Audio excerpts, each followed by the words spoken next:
hitako ny teninao ka nohaniko, hitako ny teninao ka nohaniko. Famerenana ny lesona sekoly sabata ho an'ny lehibe arahinao eto amin'ny Hope Fire Radio miaraka amin'ny imprimerie adventiste.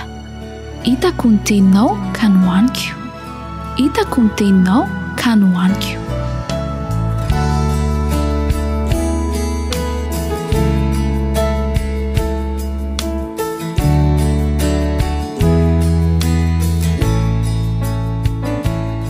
Ampifaliana ry mpiara-mianatra malala no ionana aminao indray amin'ny alalan'ny lesona sekoly sabata anio. Lesona fahatelo ny lesona hodiniantsika izay nampitondraina ny lohateny manao hoe fanombohana manano sarotra. Eto am-piandohana dia mirary koa raha mirary fitahiana sy fiadanan'ny tompo ho anao izay miaino izao lesona sekoly sabata izao ary mirary ny tsara sy ny soa indrindra hatrany. Ny andininy natao fitadidy amin'izany lesona fahatelo izany dia izay voasoratra ao amin'ny Exodosy 5, ny andininy voalohany sy ny andininy faharoa. Exodosy 5, ny andininy voalohany sy ny andininy faharoa. Ary rehefa afaka izany, Mose sy Arona dia nakao amin'ny Farao ka niteny taminy hoe izao no lazain'i Jehovah Andriamanitry ny Israely, alefaso ny oloko mba hanao andro firavoravoana ho any anefitra. Fa hoy Farao, iza moa Jehovah no ekeko teny andefasako ny Israely? Tsy fantatro izay Jehovah ka tsy alefako ny Israely. Andeha nondrika ny lohantsika isika hivavaka.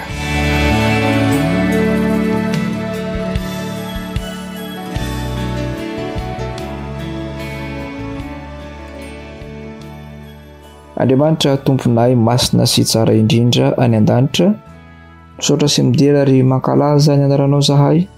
Menao fotoana ahafahana indray mianatra ny lesona sekoly sabata. Ampitoero ato anatinay ny fanenao masina mba hitaridarana anay ahafahanay mahatakatra ny tianao ampitana. Amin'ny anaran'i Jesosy no anononana izany vavaka izany. Amen.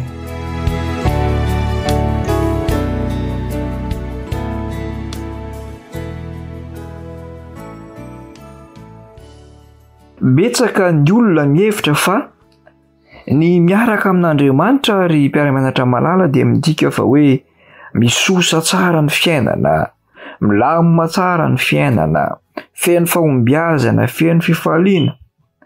Matetika anefa dia tsy izay no miseho.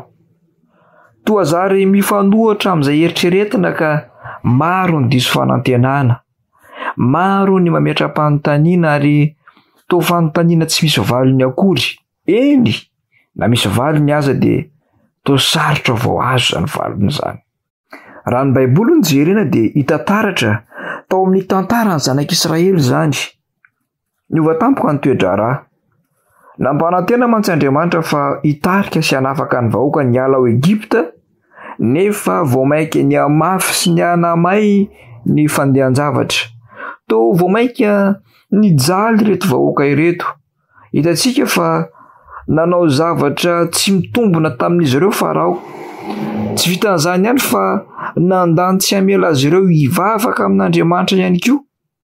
Tena mafy ny toe-draharaha ary na ny Israelita lasa tsy nino ary tsy niaina ny Mosesy intsony satria kivy no niasa mafy izay nataony.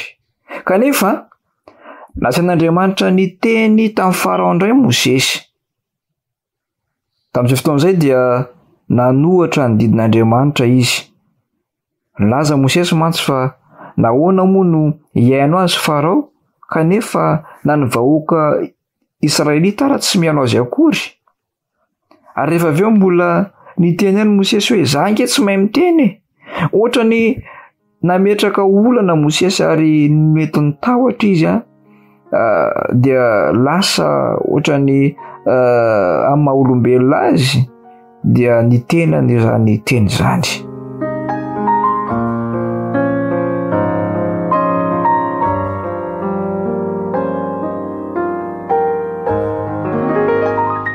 Fampidirana fo ihany izany fa le iroso amin'ny lesona alahady isika iza moa Jehova fantaniana ngeza be izany iza moa Jehova ao amin'ny Exodus 3:10 dia izao no voalaza koa avy ankehitriny ianao Mosesy zany irahako ho any amin'ny Farao hitondra ny zanak'Israely oloko ivoaka avy any Egypta.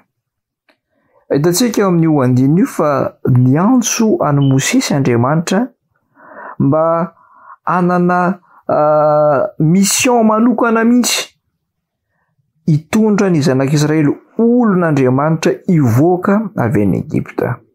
Rehefa niseho teo anoloan'ny Farao Mosesy sy Arona hitantsika ao amin'ny andininy fototra izay atao fitadidiana trinerinandro amin'ny Exodus 5:1-2 dia rehefa niteny zareo hoe alefaso ny zanak'Israely valiteny hafa mihitsy no azon'izy ireo rahalahy. Hoy Farao iza moa Jehova iza moa Jehova izany fantaniana napetraka Farao izany dia tsy hoe faniriana tia fantatra n'Andriamanitra fa fiaikana na koa fandavana an'io Andriamanitra io mihitsy izay ambarany fa tsy fantany. Laza mihitsy Farao hoe tsy fantatro izany Jehova zany tsy fantatro izany Jehova zany. Firifiry tokoa moa ny olona nandritry ny vanim-potoana ny fandimbo no nanonona teny tahaka izany. Tena mampalahelo izany teny izany satria Jesosy mihitsy dia milaza ao amin'ny Jaona 7:7 manao hoe ary izao no fiainana mandrakizay dia ny mahafantatra anao izay Andriamanitra tokana sady marina sy Jesosy Kristy izay nirahanao. Ity misy fantaniana napetraka ao anatin'ny lesona. Inona no avalinao raha misy olona manontany anao hoe fantatrao ve Jehova? Raha eny no avalinao, inona no holazainao momba azy ary inona no anton'izany? Farao manokana dia nilaza fa tsy mahafantatra an'Andriamanitra izy. Iza moa Jehova? Ny fahefana Egyptiana dia izay nanana ny mpanjakany moa zany tamin'izany fotoana izany ary mieritreritra fa io Farao io dia Andriamanitra na zanak'Andriamanitra noho izany tsy misy ambony noho izy ary tsy misy nizaniza afaka mifehy azy fa izay lazainy izay teneniny dia izay no tsy maintsy ho tanterahana. Ary raha io resaka ny fanaovan'ny Farao tamin'ny Mosesy sy Arona io rehefa niteny hoe tsy avelako ny Israely dia mampiseho fikomiana amin'Andriamanitra velona, mampiseho fikomiana amin'Andriamanitra izany ary izany no nahatonga ny Egypta ho tandindony fandavana an'Andriamanitra no sady rafitra iray miady amin'izany Andriamanitra izany. Tsy mahagaga ry mpiara-mianatra malala raha maro ny olona no manana ny toe-tsaina io anarivo taona ty aoriana. Maro ny olona izay mieritreritra fa tsy misy an'izany Andriamanitra mahery izany ary maro ny olona izay milaza fa tsy mahafantatra an'Andriamanitra. Ao amin'ny boky Hery Mifanandrina takelaka 7:7 Ellen White dia milaza izao teny izao. Tamin'ireo firenena rehetra nasehon'ny tantara voarakitry ny Baiboly dia Egypta no sahy indrindra nandany fisin'Andriamanitra velona sy nanotra ny baikony. Tsy nisy mihitsy mpanjaka sa nikomy nivantana sy nanangatsandry hanotra ny fahefan'ny lanitra tahaka ny nataon'ny mpanjakan'ny Egypta. Rehefa nentin'i Mosesy teo aminy tany anaran'i Jehova ny afatra dia novalian'ny Farao tamin'ny avina hoe iza moa Jehova no ekeko tena andefasako ny Israely? Tsy fantatro izay Jehova ka tsy alefako ny Israely. Tsy finoana ny fisin'Andriamanitra izany ary ny firenena izay asehon'i Egypta dia amoaka feo mitovy amin'ny fandavana ny fitakian'ilay Andriamanitra velona ka ampiseho toe-tsaina tsy mino sady miantsy toy izany. Dia sanatria tokoa ve izao sy ianao ry namako anao tahaka ny Farao tsy hafantatra an'i Jehova? mampirisika anao hianatra bebe kokoa ny tenin'Andriamanitra mba ahafahantsika mahafantatra n'izany Andriamanitra tokana sady marina izany.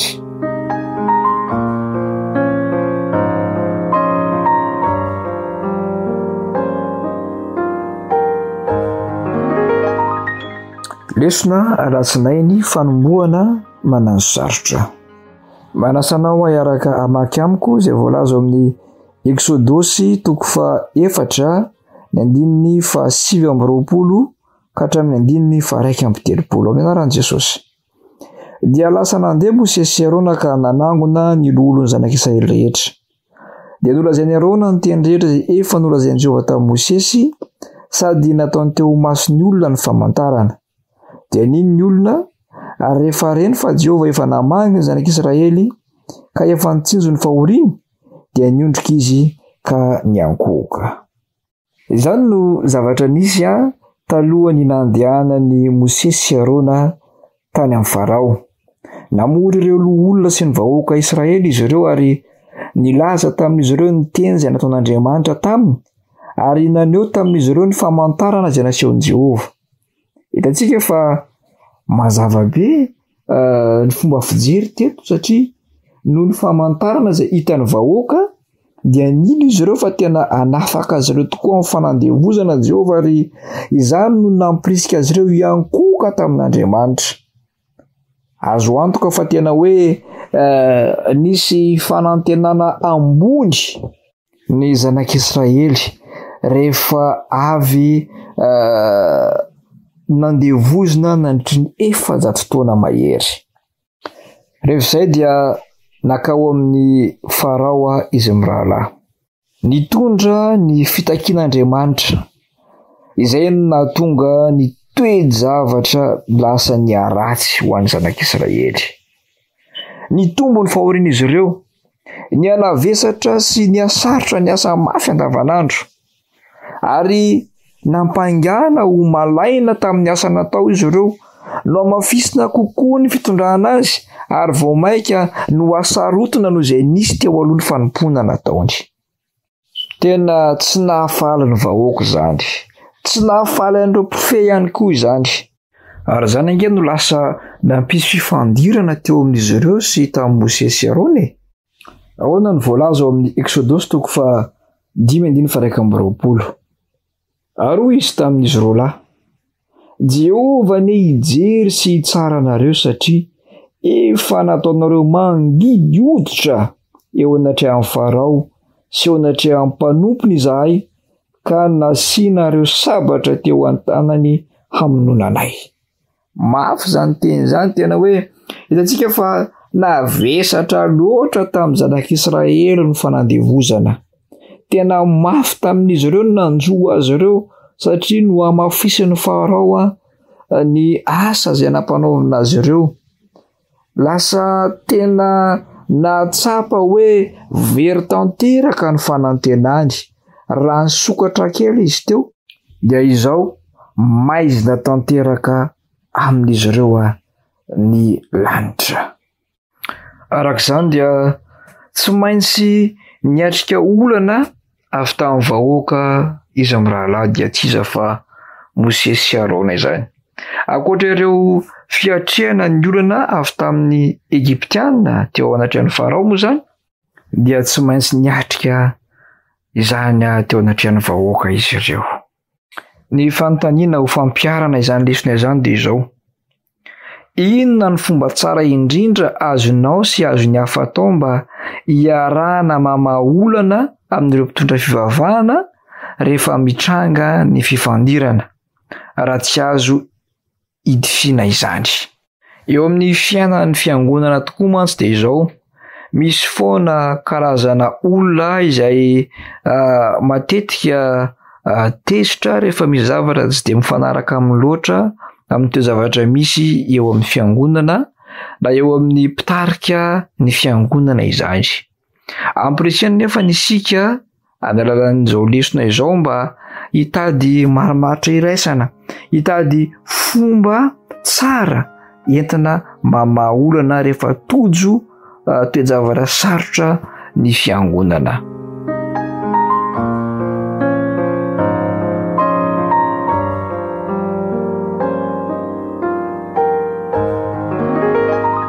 momba eo amin'ny lesona talata isika. Izao no Jehova. Raha izao no teo amin'ny toeran'ny Mosesy dia azo antoka fa kivy na lahelo ary verhevitra sy diso fanantenana tanteraka. Tena hoe naonena tokoa Mosesy. Ny teny mafy azy Farao tsy amela ny zanaka Israely andeha ary nilaza fa hoe iza moa Jehova, za tsy amela ny zanaka Israely andeha zany. Zange Farao ohatrany azoko sary an-tsaina eto zany ilay resaka ny fanaovan'ny zareo tamin'izany fotoana zany. Inona moa ny antony amelako azy ireo andeha? Za no Andriamanitra nge, tsisy an'izany Jehova zany.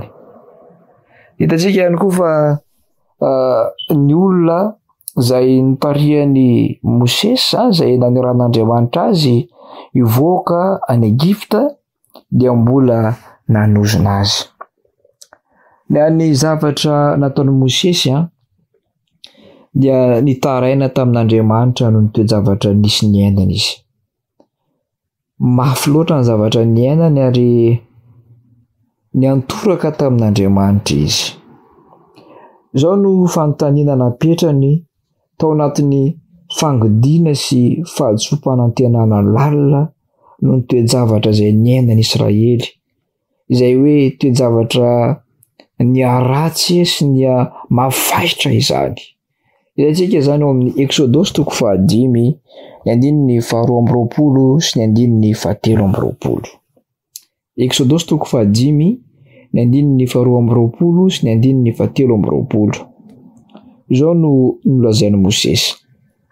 Tompo, nahoana no nahatonga loza tamin'ity firenena ity ianao? Nahoana re no naniraka ianao fa hatrizay nakanesako tao amin'ny Farao mba hiteny amin'ny anaranao zay, dia nahatonga loza tamin'ity firenena ity izy, nefa tsy namonjy ny olonao akory ianao. Tena vaky ny fon'i Mosesy ry mpiara-mianatra malala. Naratra ny fon'i Mosesy.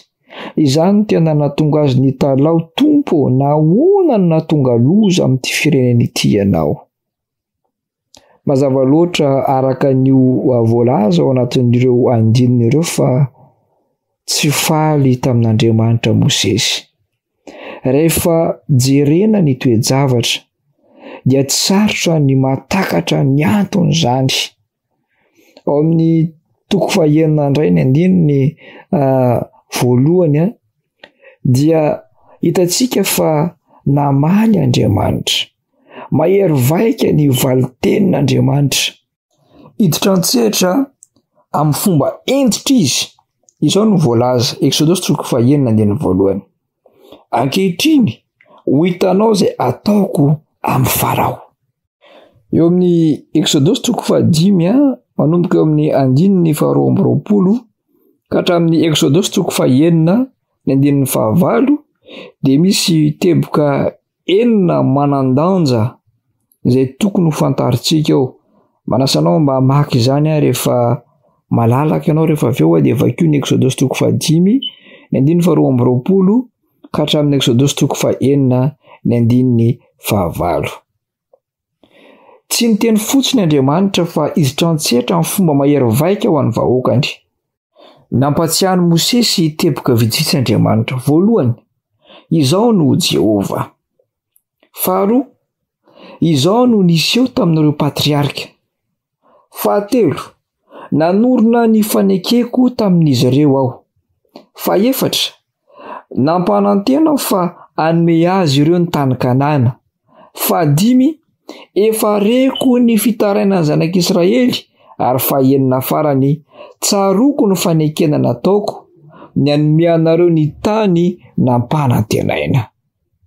Jereo fa rehefa mamaky an'ireo andininy ireo isika ao amin'ny Exodosy 5 sy 1 io dia miverimberina ny tenin'Andriamanitra hoe izao no Jehova Andriamanitra reo, ka mahazo mahatoky anareo vahoakako fa anao izay zavatra efa nampanantenako anareo.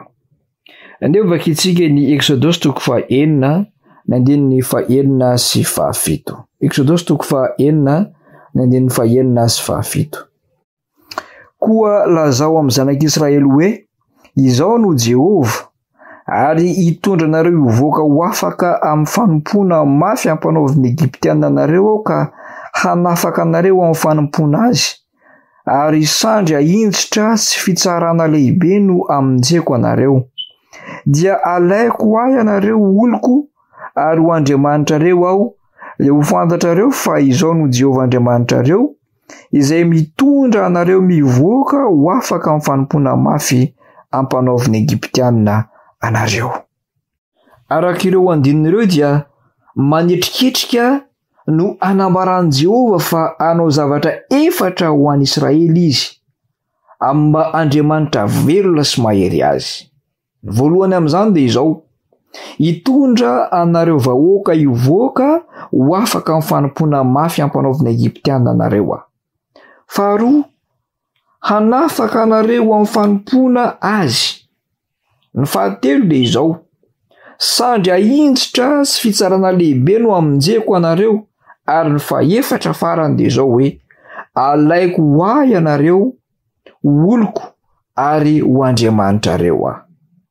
Ireo asa efatra lehibe ataon'Andriamanitra ireo no miantoka sy mampitoetra indray ny fifandraisany amin'ny vahoakany. Tia ny vahoakany Andriamanitra, tsy mahafoy ny zanany Andriamanitra. Andriamanitra tokoa mantsy no mpanao ireo asa rehetra ireo, ary ny vahoaka Israelita no mpandray ny tombontsoa rehetra sy ny fahasoavana. Izany zavatra izany dia atolotra Andriamanitra mamaim-poana sy ampitiavana ho fanomezana azy ireo. Amin'izao vanim-potoana iainantsika izao ihany koa dia tadidio fa mbola afaka manao izany Andriamanitra. Raha mandalo toe-javatra sarotra ianao namako, raha mandalo fitsapana sy fahoriana ianao dia tadidio fa misy zavatra efatra izay ataon'Andriamanitra eo amin'ny fiainanao ihany koa. Hitondra anao hivoaka ho afaka amin'ny ngidin'ny fiainan'Andriamanitra. Hanafaka anao amin'ny toe-javatra sarotra Andriamanitra. Hanindritra ny tanany Andriamanitra ka hisintona anao sy hamonjy anao amin'ny toerana mafy izay etrehanao. Ary izao, alain'Andriamanitra olony anao ary anao an'Andriamanitra ho tena Andriamanitra ao sy hitokianao ary inonao eo amin'ny fiainanao rehetra.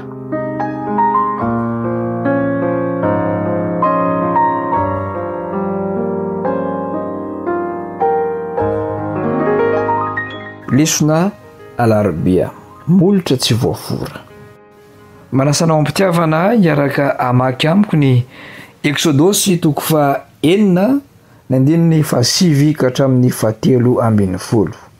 Exodosy toko fahaenina ny andininy fahasivy ka hatramin'ny fahatelo ambin'ny folo. Ary Mosesy nilaza izany tamin'ny zanak'Israely, nefa izy tsy niaino any Mosesy noho ny fahoriam-panahy sy ny fanompoana mafy.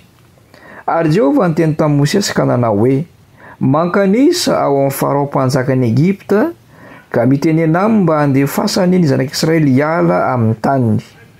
Ary Mosesy niteny teo anatrehan'i Jehova ka nanao hoe: indro ny zanak'Israely aza tsy miaino ahy, ka ahoana no hiainon'ny Farao ahy fa izao tsy voafora molotra? Ary Jehova niteny tamin'i Mosesy sy Arona ka nanome teny azy hoentiny ho any amin'ny zanak'Israely sy ho any amin'ny Farao mpanjakan'i Egypta mba hitondra ny zanak'Israely hivoaka avy amin'ny tany Egypta. Nandalo fahakiviana sy famoizam-po ireo Hebreo noho ny fahoriana sy ny fijaliana ary ny asa mafy izay nataony ka tsy nino intsony ny tenin'ilay mpanompon'Andriamanitra dia i Mosesy izany, izay nanome toky azy ireo fa hiditra antsetra Andriamanitra ary ahatanteraka izay fanampanantenainy. Ohatrany lany fanambola velona zany ny vahoaka raha mandinika ny toe-javatra misy ary ao anatina lojika tanteraka ny fomba mety ny ainan'izy ireo ary ny toetsaina zay atao anatin'izy ireo no ny toejavatra nisy ary toetsain'olombelona izany ary toetsaintsika ankehitriny ihany koa ny akamaroan'ny olona dia mbola toejavatra ohatran'izany hoe rehefa tojo toejavatra mafy, toejavatra sarotra, toejavatra tsy takatry ny saina zany a dia lasa ohatra ny manome tsiny ary tsy mino ny mpanompon'Andriamanitra isika. Efa ela no niandrandra fanafana ny zanak'Israely. Efa ela no niandry izy ireo fa mbola tsy nandray an'izany hoe valin'ny fiandrasana izany izy ireo. Nahoana ary zany no ankehitriny vetivety eo dia iova ny toejavatra, kivy sy very fanantenana ny vahoaka. Azo antoka fa nangidy dia nangidy tamin'izy ireo ny toejavatra izay niainany. Azo heverina mantsy fa samba ny teo amin'ny fiainan'izy ireo no nisy fanantenana ny amin'ny fanafana, nefa rava izany fanantenana izany tao anatina fotoana fohy monja. Ny fanontaniana mipetraka ao antsika dia izao: iza amintsika tokoa moa tsy mbola teo amin'izany toeran'izany? Iza no tsy mbola nahatsapa akiviny? Iza no mbola tsy nahatsapa fahadisom-panantenana na tsy fahafaham-po eny? Nahatsapa fa nafon'Andriamanitra mihitsy aza? Mino fa tsaroantsika ny tantaran'i Joba. I Asafa ihany koa ilay mpanao salamo izay nitolona mafy tamin'ireo fanontaniana maro tao an-tsaina mikasika ny fahombiazan-dratsy fanahy sy ny fahorian'ny marina. Ary nilaza ao amin'ny salamo fa 7:70 ny andininy fa 7:20 ka hatramin'ny andininy fa 4:20 dia izao no nolazainy rehefa teo anatrehany tolona mafy natrehany izy, dia nanambara ny finoany tamin'ny fomba kanto indrindra. Izao no voalaza: nefa izao dia eo aminao ihany mandrakariva, miazona ny tanako ankavanana ianao, ny saina omenao no hitondranao ary rehefa afaka izany dia ho raisinao amin'ny voninahitra ao. Iza no ahy any an-danitra ary tsy misy etỳ ambonin'ny tany iriko tahaka anao, na dia levona aza ny nofoko sy ny foko dia mbola vatolampy ny foko sy anjarako mandrakizay Andriamanitra. Ry namako, nanome toky ny vahoakan'ny Andriamanitra amin'ny alalan'ireo tantara masina izay voalaza ao amin'ny tenin'Andriamanitra ireo fa afaka manafaka ny zanany izy. Manome toky Andriamanitra fa hanome ny fiadanany sy ny fampahirezany, ary izy no hijoro hitarika ny vahoakany, hanafaka ny vahoakany amin'ny zavatsarotra izay lalovany. Ilay vosary an-tsaina kelingely voalaza ao amin'ny Exodus 4:7 vakitsika teo aloha teo ilay hoe: dia alaiko ho ahy ianareo oloko ary ho Andriamanitra reo aho.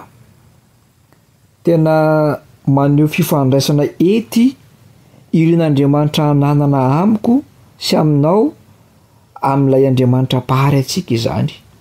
Fanirian'Andriamanitra ny handray antsika olony ary ny hanekentsika azy ho Andriamanitra. Mbola tsy tara isika amin'izao fotoan'izao ny mandray fanapa-kevitra ary miantefa amintsika izany teny izany. Irin'Andriamanitra ny handray antsika ho iaho teo hoe olony araka ny voalazan'ny tenin'Andriamanitra izany, ary ny hanekentsika fa Andriamantsika, ilay Andriamanitra mahery izay hanafaka ny zanak'Israely avy ao Egipta ho any amin'ny tany nampanantenaina. Isika ihany koa dia tian'Andriamanitra ny hanafaka antsika eo amin'ny geja ny fahotana ho any amin'ilay fiainana mandrakizay dia ilay kananan'ny lanitra izany.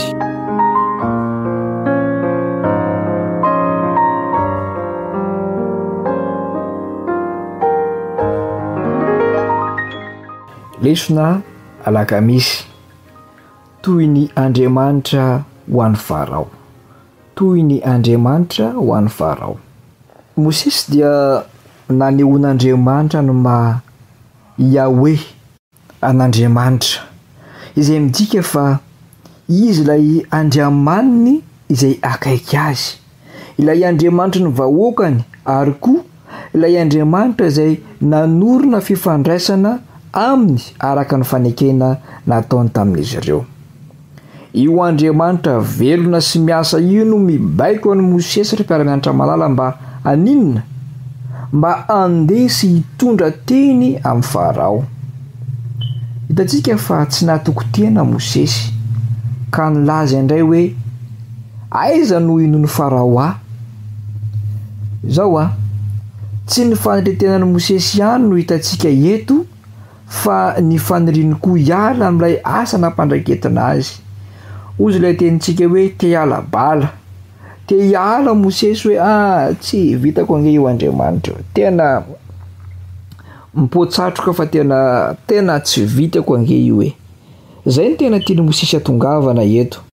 Tadiditsika angamba Mosesy ilay niteny hoe zangy votsavavy fa izao no ny famindram-pony famindram-pon'Andriamanitra izany dia nanendra ny Arona ho mpanampy any Mosesy izy. Iteny amin'ny Arona Mosesy ary i Arona no iteny ampahabe maso eo anatrehan'ny Farao. Misy zavatra telo eto zany: Andriamanitra miteny amin'ny Mosesy, Mosesy miteny amin'ny Arona, ary Arona miteny amin'ny Farao. Arak'izany dia aka ny toeran'Andriamanitra eo anatrehan'ilay mpanjaka Egyptiana Mosesy, ary Arona no mpaminany.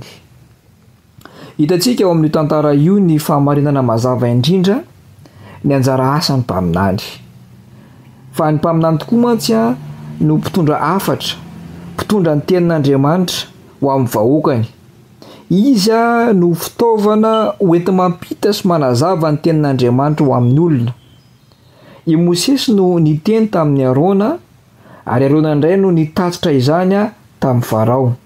Tak'izany koa no ifampiresan'Andriamanitra amin'ny mpaminany izay manambara ny fampianaran'Andriamanitra amin'ny vahoaka. Nanoloana ny toe-javatra rehetra izay niainan'i Mosesy teo amin'io sehatra anankiray izay antso ny antsoina azy, anafaka ny zanak'Israely tany Egypta io sy teo amin'ny toe-javatra izay natrehany ihany koa teo amin'ny firesahana natao teo anatrehan'ny Farao, dia nanome toky mandrakariva Andriamanitra fa anao zava-mahagaga. Na dia hitantsika hoe nanamafy atoka sy nanamafy ny fony Farao Andriamanitra. Hitantsika fa ao anatin'ny tantara moa dia 10 Farao no nanamafy ny fony. 5 moa zany marimarina kokoa nanamafy ny fony any mpanjaka ny Egypta azy, ary 5 Andriamanitra no nanamafy ny fony Farao. Izao nefa ao amin'ny Exodosy 7:15 dia isy fiafarana tsara sy mahafinaritra ny tantaran'ny zanak'Israely. Exodosy 7:15 dia milaza hoe ho fantatry ny Egyptiana fa izao no Jehova. Manao siny mihitsy Andriamanitra, ho fantany fa izao no Jehova. Izany hoe omem-boninahitra Andriamanitra na dia eo anivo ny fikorotanana izay iseho aza. Ka ninona toe-javatra izay misy atsika amin'ny vanim-potoana iainantsika koa ankehitriny raha toa ka ampiaritsika ny lesona dia izao: ho fantatry ny manodidina antsika fa Jehova tokoa no Andriamanitra. Ho fantatr'ireo mpiara-miasa amintsika fa Jehova tokoa no Andriamanitra. Ary na mandalo toe-javatra sarotra aza ny fiainantsika dia ho hitantsika fa iseho ny voninahitr'Andriamanitra.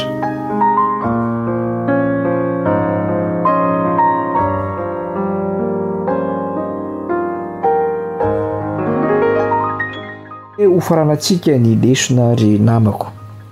Ao amin'ny fianarana fanampiny dia misy andalan-teny izay tsara vakina, dia ilay voasoratra ao amin'ny boky Patriarika sy Mpaminany, edisiona 712 ary ny takelaka fa 770 sy ny takelaka fa 570. Izao no voalaza: rehefa nahazo profo marina ny mpanjaka dia nainy ho nikomy sy nandao ny asany nampanaovina azy ny zanak'Israely. Tsy inona izany tetika izany hoy ny fieverany fa vokatry ny fahalainany. Noho izany dia nataony izay tsy ananany fotoana anomanana izay teti-dratsy izany. Avy hatrany dia namoaka didy izy mba hanamafisana ny gadrany sy amongorana ny ao anatin'ny rehetra mety ho fanahiam-pitadiavana fahaleovantena. Androtriny any dia nisy baiko nomena ahatonga ny fanompony vao maika ho mafy sy manahirana. Fampiasa nahazatra tamin'ny fanaovatrano ny biriky nahay tamin'ny ainandro. Mpanompo hebreo marobe no niasa tamin'ny fanaovana azy. Natao tamin'ny biriky ireny, voalalotra vato voapaika ny eo ivelany rindrin'ireo tranobe tsara tarehy. Ampifangaroana amin'ny tanimanga anaovany biriky ny mololo mba hirakitra kokoa ary be dia be ny mololo nilaina tamin'izany. Nandidy anefa ny mpanjaka mba tsy hanome mololo intsony ny mpanao biriky ka dia izy ihany no mandeha anangona kanefa nisan'ny biriky fanaony teo aloha ihany dia mbola ataony ihany. Nareraka ny fony olon'Israely izany didina voaka izany no nididi-mpanjakana nefa dia niely eran'ny Egypta. Rehetra ny olona mba hifako vodovary mba ho solony mololo nefa tsy nahavita nisan'ny biriky teo aloha izy. Noho ny baikon'ireo mpampiasa Egyptiana dia nokapoana mafy ny mpifehin'ny zanak'Israely ka lasa nitaraina tamin'ny Farao. Izany no voalaza fanamafisana ny efa nodinetsika tao aloha tao moa izany. Fa izao raha oharina amin'ny vanim-potoana misy antsika ankehitriny dia matetika ihany koa isika no tratrany tsindry azo lena eo amin'ny toeram-piasana izay mety misy antsika na eo amin'ny fiarahamonina izay manodidina antsika. Mampahery antsika Andriamanitra ary ny tantarany zanak'Israely sy ny toe-javatra izay natrehan'izy ireo ny amin'ny resaka izay nifanaovan'Andriamanitra tamin'ny Mosesy dia antoka ho antsika fa afaka manafaka antsika Andriamanitra. Afaka manao fahagagana eo amin'ny fiainantsika Andriamanitra. Tiako ny amerina ilay teboka 4 izay nambaran'Andriamanitra ny amin'ny zavatra izay ataony ho an'ny zanak'Israely. Ilay teboka voalohany dia izao hoe hitondra nareo hivoaka ho afaka amin'ny fanompoana mafy ampanaoviny Egyptiana nareo. Raha ohatra ka hoarintsika amin'ny fiainantsika amin'izao fotoana izao dia izao no entiko ilazana azy dia hoe hitondra atsika hivoaka ho afaka amin'ireo fanagejana izay iainantsika eo amin'ny fiainantsika andavanandro Andriamanitra. Faharoa, anafaka anareo amin'ny fanompoana azy. Raha ohatra ka raisitsika amin'ny fiainana ankehitriny dia izao hoe anafaka atsika amin'ireo sedram-piainana mandalo Andriamanitra. Fahatelo, sandry ahinjitra sy fitsarana lehibe no amonjeko anareo.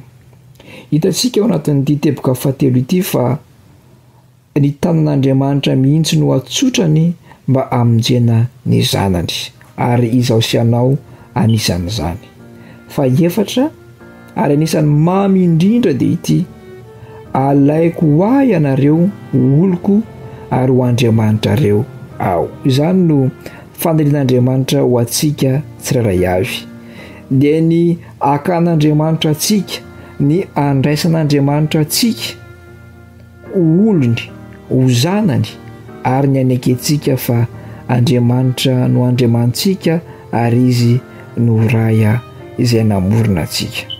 Izay no lesontsika tamin'ity herinandro ity. Manasanao mba anaraka hatrany ny lesona sekoly sabata izay ampitahana amintsika ary mandray lesona ao anatin'izay zavatra resana ao anatin'izany. Andriamanitra ny ombantsika tsiraray avy, hitantsika tsiraray avy ary ahatanteraka ny fikasana sy ny fanerentsika raha toka mifanaraka amin'ny sitrapony izany. Iaraka hanondroka ny lohantsika isika hivavaka.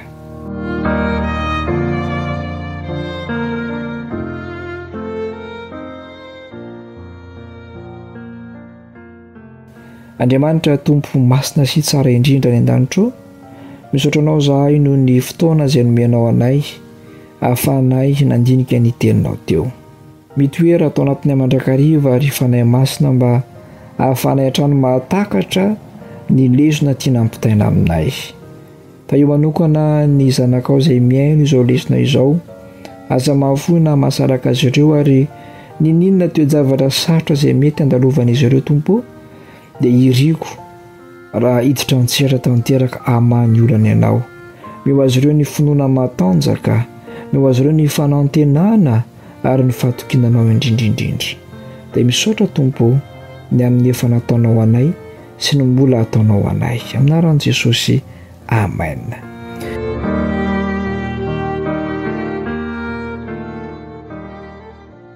Dia mametraka ny veloma mandra-piresaka ho aminao indray ary manona ny fiadanan'ny Tompo ho anao sy ny ankonanao amin'ny manaraka indray.